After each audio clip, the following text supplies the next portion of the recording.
In a previous video, I promised we will get some new faces, and true to my word, here they are. Hi, my name is Sorino. I do videos around cooking, farming, and homesteading in general. So if you're new to this channel, kindly click the subscribe button for more videos. So at this point, the wind got a little too loud and you probably couldn't hear me clearly. But this is where we are so far with the house. I think it looks good, though I know it can still be better. Let me know your honest thoughts in the comments. What do you think about the house so far? Now, on to today. We're expecting the fundies to come and fill the gaps that haven't been done yet. After that, we'll begin the smoothening process. I'm not entirely sure if that's what they will do today or in the third stage. But based on our conversations, this is the stage where smoothing might begin. Meanwhile, more soil is being dug out for both the filling and the wall smoothing.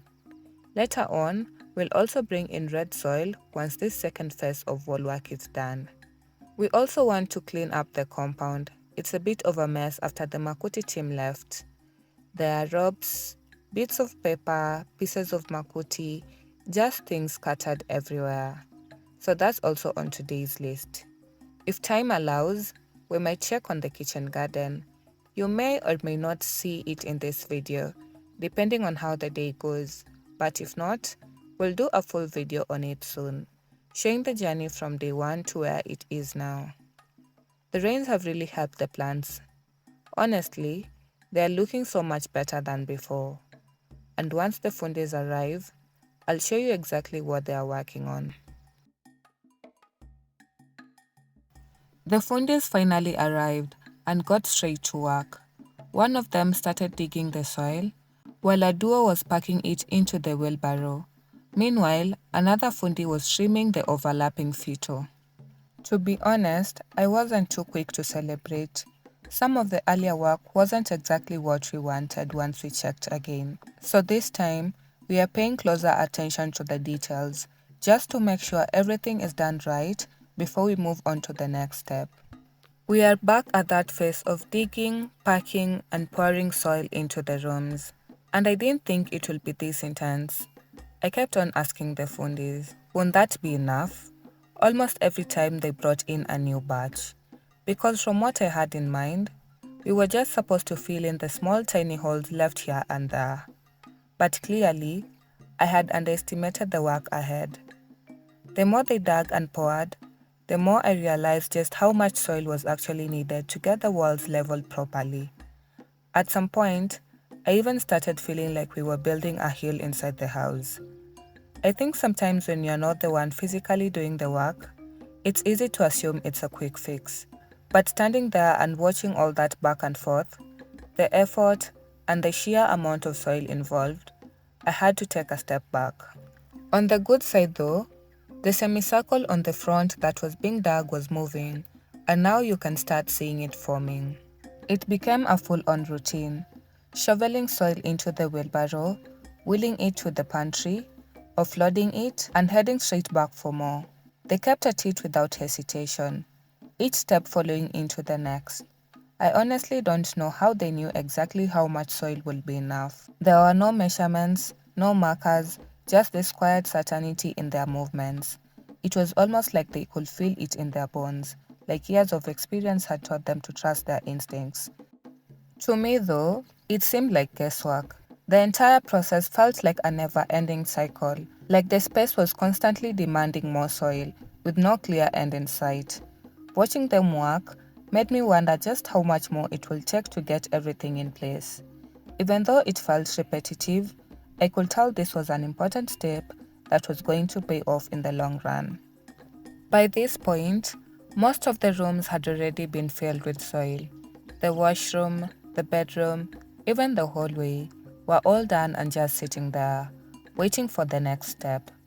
Everything was in position, almost like the house was holding its breath, waiting for the fundis to come back and start filling the remaining gaps in the walls.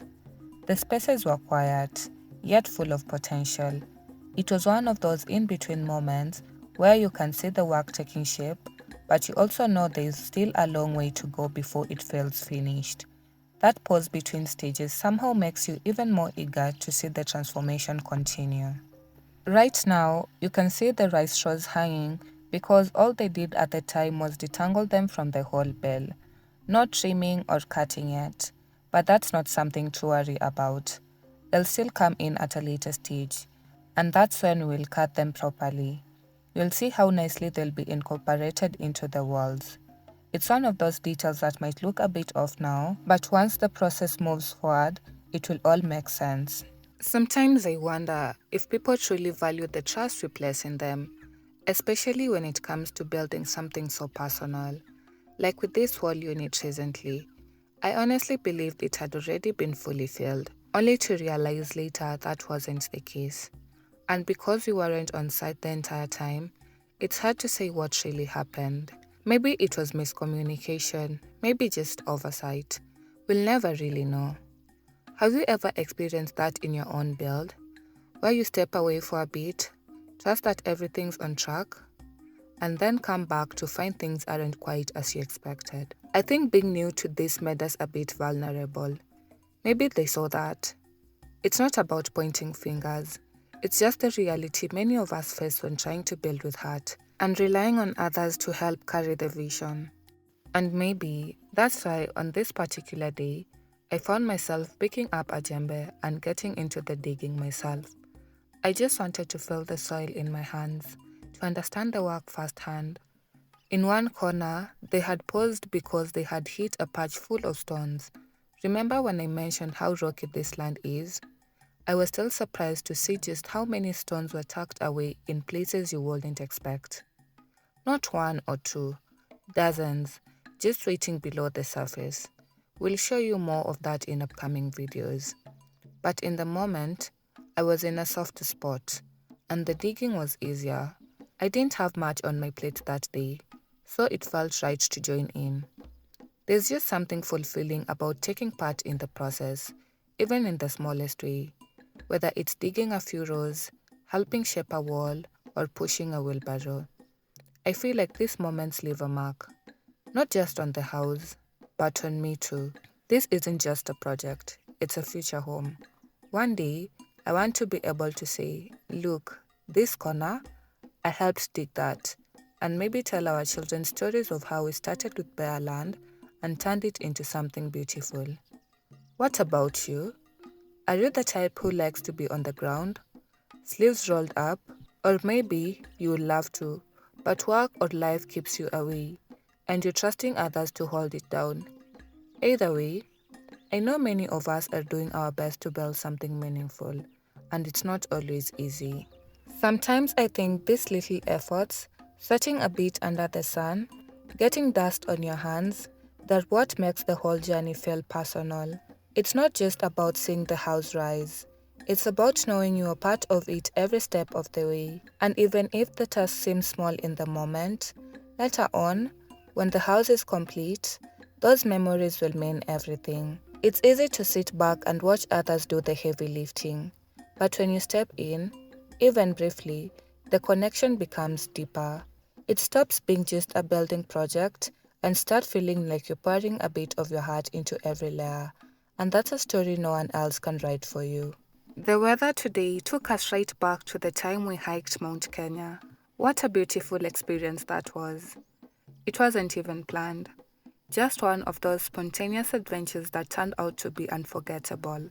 I actually have a video of it here on the channel, if you'd like to check it out. And now, working on this home next to a hill that plays hide and seek with the clouds, it brings back all those memories. Some mornings you wake up and the hill is crystal clear, other times it's completely wrapped in mist. But we are thankful. It only happens on those especially cold mornings when the clouds are shifting. And like Mount Kenya, we are catching a glimpse of the peak depends on luck. Here we get to witness the changes almost daily. And just like back then, we were lucky enough to see her in full view. She's breathtaking. And now, you're part of this too. You get to experience these little magical moments with me. We continued making progress. mixing the straw with soil and water, just like we did before. But this time, the team even used their feet to knead the mixture, just to feel the consistency and make sure it was just right. The goal was to fill in the remaining gaps in the walls, especially the spaces that had been left above the windows. From what I gathered, it seems there was a miscommunication. Those sections were actually meant to be filled earlier by the other group of fundis. What is supposed to happen is that they measure the length of the window opening, then cut small offcuts that fit snugly into those spaces. These offcuts act as temporary support, holding the mud mixture in place so it doesn't slide down. Once the mud sets and dries completely, the offcuts will be removed, the window frames fitted in, and finally, the windows installed. The whole process of fitting the offcuts above the windows was really something to watch. They will measure the space, then use a panga to cut the offcut to size, instead of relying solely on a saw, which would have taken much longer given the thickness. They mostly used the panga, though both tools came into play. After cutting, they will take the piece and try sliding it into place, just to see if it will fit. It's not that the measurements are off, but more of a trial and fit kind of method. You will see them press it in, adjust slightly, then finally get it to sit just right. Sometimes you feel like saying, why not just double check with a tape measure? But they always had their own way of getting it done. And as long as the outcome is solid, I don't mind what method they used. After fitting the offcut, they will secure it with just a single 6-inch nail. And let me tell you, that one nail really does a lot. It's surprising how much weight it can hold during construction. Then came the mud, compacted nicely into the fito just above the window. And I have to say, this new mixture looks way better than the one used in the first coating. It sticks better, it's smoother, and they're even more intentional about making sure the fito are fully covered, though they'll still be covered again in the second coat. I love how much neater this one looks. There is something deeply telling about how traditional African architecture is still viewed through a lens shaped by colonial influence. For decades, structures like mud houses or makuti roofs were unfairly branded as symbols of poverty, an idea that was never ours to begin with. Yet today, these same designs are being rebranded abroad as authentic or organic living, celebrated when embraced by others, but criticized when proudly owned by us. That contradiction is a quiet form of neocolonialism, where African ways are only validated once they are removed from their context and admired elsewhere. Take Makuti, for example, often mistaken as just a grass-thatched roof. It's not. Makuti is a skillful roofing technique using coconut palm leaves, especially suited for hot coastal climates. It's durable, breathable, and beautiful. And even if it was grass thatching, what will be the issue? Shelter isn't about showing status. It's about meeting your needs with wisdom and intention. Some places have a lot of trees, so that's why they build with lumber, wood from trees, because it's a material that is abundant and accessible there. Lumber, by the way, is timber that has been processed into beams and planks, widely used for building structures. The US has vast forests, making lumber cost-effective compared to steel or concrete. So if other people use what's readily available to them, and it's considered smart, efficient, and even sustainable, why is it that when Africans use mud, soil, grass, or makuti, materials abundant in the environment, it suddenly becomes a narrative about poverty or deception? Choosing what works for you, what honors your environment and heritage, isn't outdated.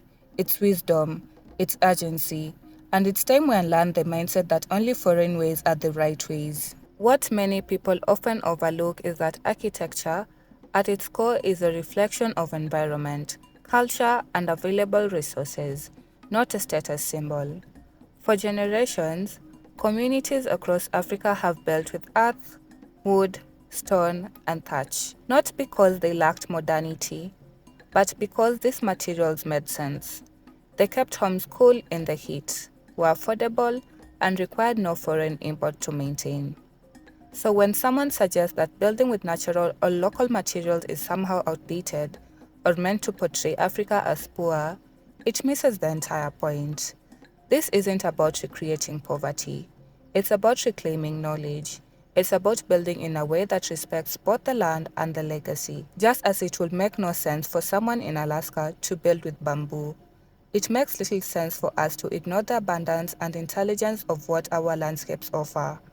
Neocolonialism whispers that success looks like someone else's version of life, but freedom looks like choosing your own, and that includes how and where you build your home. I can't begin to explain the joy that comes when I imagine waking up to this view every day. This land overlooking the hill has given us more than just a home. It has given us a sense of peace and purpose. It genuinely feels like we have become tourists in our own home. And that's something truly special.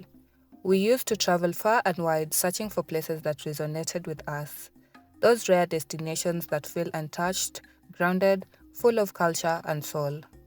But at some point, we asked ourselves, why not build that kind of place for ourselves? A space that feels like a getaway, but also feels like home. Not that you've stopped traveling. No, that's far from it. We still love it.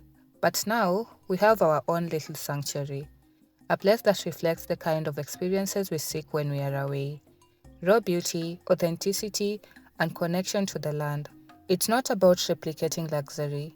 It's about embracing heritage and creating a space where freedom and identity live side by side.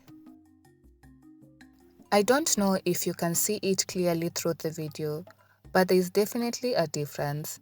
The straws, soil, and water have blended much better this time. It's not that the mixture is completely smooth, but it's more cohesive and the straws aren't sticking out awkwardly like before. If you look closely at the parts that had dried out earlier, you'll notice the straws are poking out and don't look as neat. I like this mixture better. With more intention and awareness, the results are noticeably better. Since we started this phase of Kuboma, we have been getting water from our village borehole. There's this one guy who has been transporting water for us. He uses his makeshift transporter to carry these heavy drums all the way to the site. He has been incredibly reliable and so helpful. What's funny is how informal but effective the system here is. Sometimes, if someone is heading to the market, we just tell them, when you see so and so, let them know we need water. And sure enough, within 40 minutes or so, the water arrives. Other times, you might run into someone along the road and ask, have you seen him? And they'll reply, yeah, he was heading to pick something, or he's just at so and so's place. From there, you figure out how to pass your message. It's not always instant, but somehow it always works. Our request reached the right person. You might wonder, don't you people use phones? Yes, we do, but most of these guys either don't have phones or don't carry them around. So you rely more on community than connectivity. Luckily, being in a small village where everyone knows everyone makes that kind of system possible. How about you? What was your experience like the first time you built in a rural place? Were you lucky enough to have a water source nearby? Or did you end up investing in water tanks and tracking in your supply? For us, I think one of our next steps is definitely getting proper storage tanks. If you've done that before, we would love to hear your recommendations. Which companies offer tanks that are really durable and long-lasting, especially considering the price? We want something that can stand the test of time out here. Let me know your thoughts. We are open to ideas. The work around the windows was coming together nicely. The section just above the window needed a bit more care since gravity is always working against you there. The offcuts acted like temporary shelves, and once they were in place, the fundis packed in the mixture slowly and carefully. You could already see it starting to dry and hold firm around the edges. It's always satisfying to watch it take shape, especially when you know how much attention that area needs to stay solid and neat. Meanwhile, all the jerry cans on site had been filled, along with the few drums we had. The water delivered that day was about 1,000 liters, which might sound like a lot, but depending on how much mixture is needed and how absorbent the soil is, it can go fast. Sometimes we even end up calling for a second round, especially when we are doing multiple rooms, meaning up to 2,000 liters in one day. It really just shows how central water is when you're building. There is no shortcut around it, whether it's for preparing the mixture, softening surfaces, or clean up afterwards. Every drop is part of the process. When they were done with the windows and started inspecting the walls to know which one they will begin with, one of the things the fundis quickly realized was that one of the walls had been poorly done. Their faces just changed, and one of them said, "This one, we have to bring it down." I can't lie, my heart sank. It's in moments like this that you realize how easy it is to overlook things when you're trusting that everything is being done right. The wall looked okay from a distance, but when they went closer and gave it a slight shake, it moved. Not just a little wobble, it really shook, like it had no business standing. That broke my heart.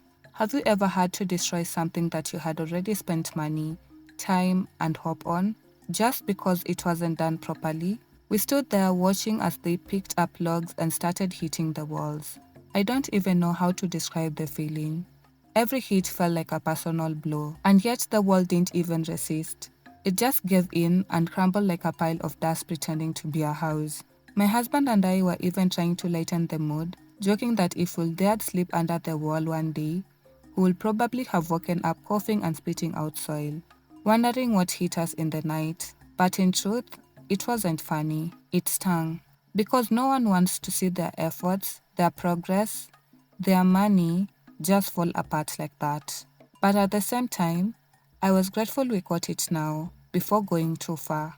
Sometimes starting over is better than building on a shaky foundation. After some time, once the emotional blows had settled, we found ourselves more open to the idea of demolishing or redoing parts of the structure whenever a similar issue might arise. It's like your heart toughens up a bit after seeing something you worked hard for fall apart, but for a good reason. The guys didn't waste time. They fixed the nails into the fito that had been left hanging loose. Then they reinforced the walls by adding more logs in between the fito spaces, giving it a sturdier skeleton before reapplying the mud mixture again. It was reassuring to see them take that extra step, almost like they were rebuilding with new lessons in mind. And now, finally, we have officially started the second coating. I remember someone once left a comment asking, what kind of abracadabra would we pull off to smoothen these walls? And back then, all I could say was, just wait for the second coating.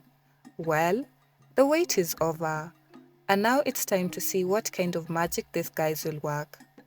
I'm honestly just as curious and excited to see how this layer transforms everything, how it brings shape, smoothness, and maybe even a bit of that abracadabra charm we're talking about. For this second coating, we are doing things a little bit differently. We are not using any straws this time, just soil and water. The mixture itself is softer and wetter than the first one. We are not compacting it like before. This layer is more about sealing than building, closing up all those tiny holes and air spaces that might have been left behind.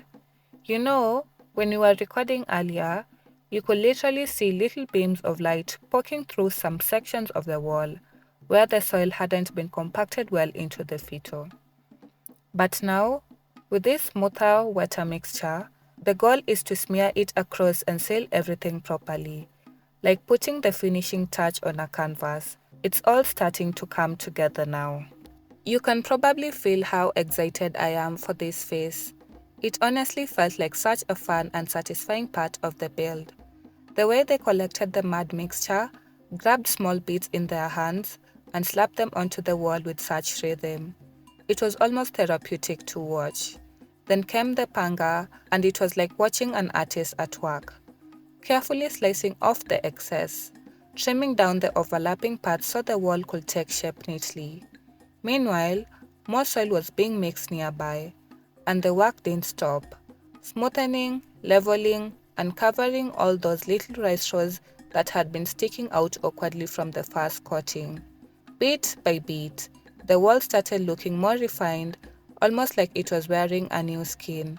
It's hard not to get excited when you can see everything coming together so well. As the process continued, you could really start to see the transformation happening in real time.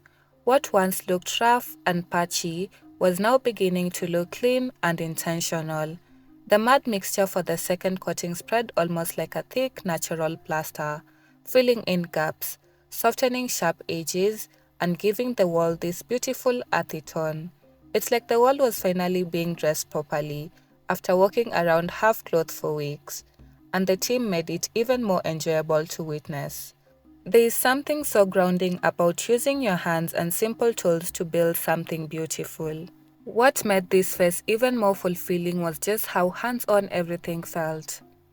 You will see someone gently scoop the mixture, smear it onto the wall, then step back, eye the surface, and go in again to smooth it out like an artist working on a clay sculpture. And while this isn't the final layer that people will see, it plays such a big role in paving the way for what's to come. It's all about evening out the wall, sealing up the little gaps, and getting rid of the roughness so that the next coats can sit nicely. Even the way the mixture glided over areas that once looked a bit chaotic, like where straws were sticking out or where there were uneven patches, it felt like the wall was slowly being prepared to shine. It's in these quiet behind the scenes layers that the real transformation begins. And just like that, they were wrapping up that small section on the front wall of the house, and I honestly felt like screaming with excitement. It looked so well done, so neat and intentional, like everything was finally coming together. You know that feeling when you have been watching something grow from scratch, from digging holes to putting up poles, and now you can finally start to see the shape of your dream forming? That's exactly how this felt. It might be just a small part, but the satisfaction it brings is so big.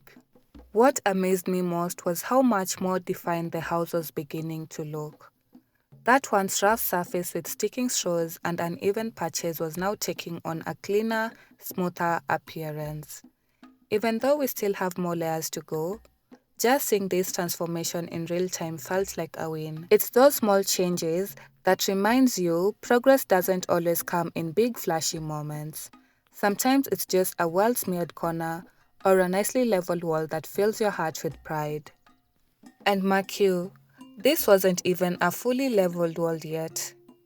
It was just the beginning of refining it. But still, the difference was already so visible.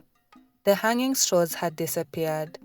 The surface was smoother, and you could start to picture what the finished structure might look like. It's those early signs of transformation that keep you going, because they remind you that the vision is actually taking shape, even if it's just one coat at a time. What really caught my eye was how they managed to make the wall look so clean and tidy, despite the surface not being properly leveled yet. You will think it will be harder to get a neat finish on such a base, but somehow they knew exactly how to work with what they had. They kept adjusting as they went, gently spreading the mixture and closing up any gaps or dips. It's not something you rush through. You can actually see them slowing down and studying the wall, feeling their way through it bit by bit. Honestly, it was impressive to watch how much care went into every section. Here, we needed a clean, straight edge, and I honestly wasn't sure how they were going to achieve that on such a rough surface. But then one of them picked up an offcut, the kind that has a nice sharp edge, and placed it upright at the end of the wall. One guy held it firmly in place, while the other began smearing the mud mixture from top to bottom, right along the offcut. They worked slowly and carefully, and just like that, the edge started forming, straight and defined. It's those small tricks that really show the kind of hands-on skill these guys have. They let the offcut sit there, propped up and supported by another log so it wouldn't fall as they moved on to the other sections of the wall. With that edge now set in place, everyone jumped in. The fundis were able to apply the mud mixture neatly, creating even lines that framed the front section beautifully. It gave the whole face of the house a sharper, more polished look, even at this early stage. As the work continued, the focus shifted to making sure every part of the wall had the right texture. The team didn't just apply the mixture evenly, but also took their time to shape the surface in a way that will provide a solid foundation for the next layers. With every pass, the wall felt more integrated, as if each layer was carefully becoming one with the next. The goal was clear: to ensure that once the final touches were added, there will be no room for imperfections. They worked together, each person contributing to the smooth progress of the task. I would love to hear what you think about the house so far, especially now that you have started the second coating and fill in the spaces above the windows. Please share your thoughts in the comments below. And if you're new to the channel, welcome. We've got a whole playlist that covers the entire journey of this build, starting from day one up to where we are now. If you'd like to see our progress from the beginning, I'd highly recommend checking it out. I'll place a link card up here so you can catch up with us. Also, don't forget to subscribe for more updates on our village build and as we continue building this beautiful homestead together with you.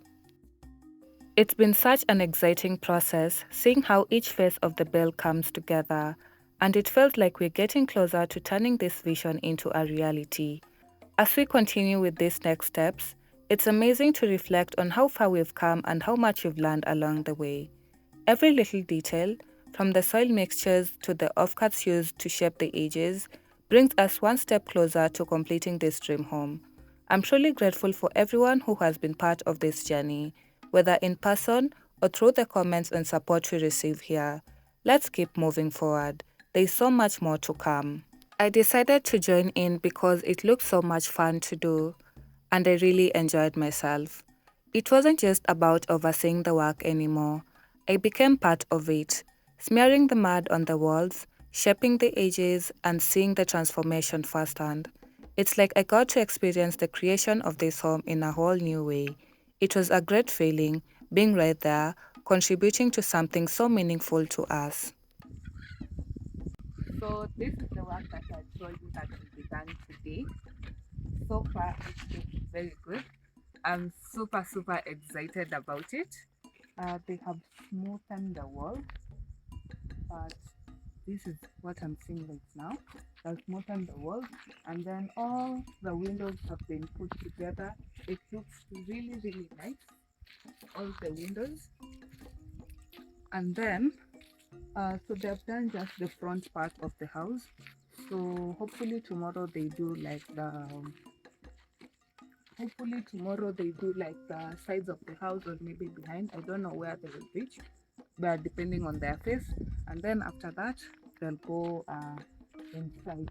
So they've just done from this corner to the other corner of the house, filled all the spaces that had remained inside, and then obviously the windows. I'm super happy. I don't know about you, baby. I'm so happy. I mean, this thing here is the one they were using to sort of like level So, the soil, and then they filled the inside rooms. Looks really beautiful. And then one wall was weak, so they had to add more wood to support. Yeah, they had to remove the earlier soil clay, and then added the wood, and then re-clayed it again. yeah, I'll also put the video at recorded it, so I'll just put it so that you guys can be able to see it.